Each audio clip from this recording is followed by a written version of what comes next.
Well, Western governments are blaming the Syrian government for the deadly chemical attack in August.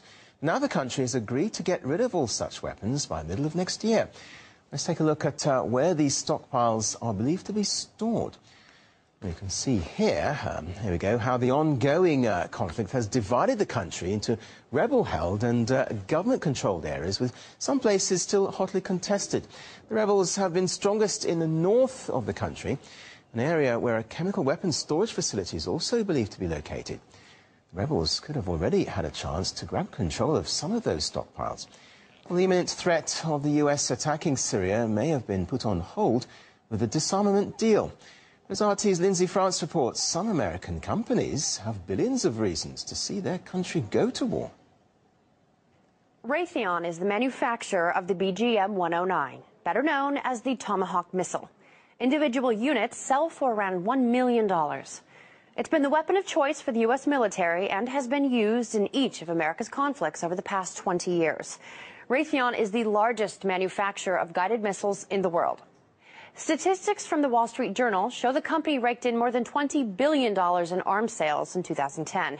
It's already delivered 252 missiles this fiscal year, and engagement in Syria would likely mean a future increase in Tomahawk orders and profits for Raytheon.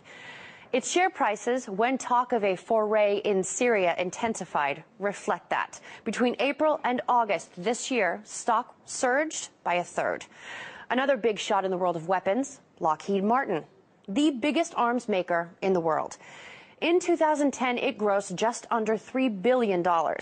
Think advanced combat, missile, rocket, manned and unmanned systems, as well as aeronautics.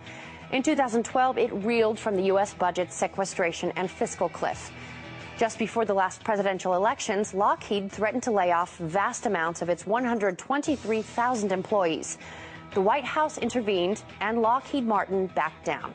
Again, a stock surge with the beat of war drums. Then there's Boeing. It's not only concerned with passenger aircraft like the 747 or the Dreamliner. Just under half of the company's total sales in 2010 came from strategic missile systems, GPS, and electro-optical systems, all potentially used in the Syrian conflict should Washington decide to act.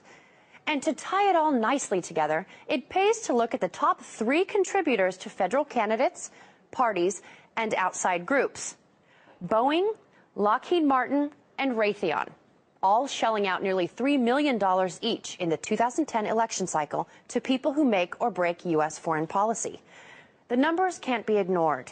The more conflict America engages in, the more money can flow into these companies' coffers. The talk may be about saving the world from tyrants, but the actions and the figures also point to big money.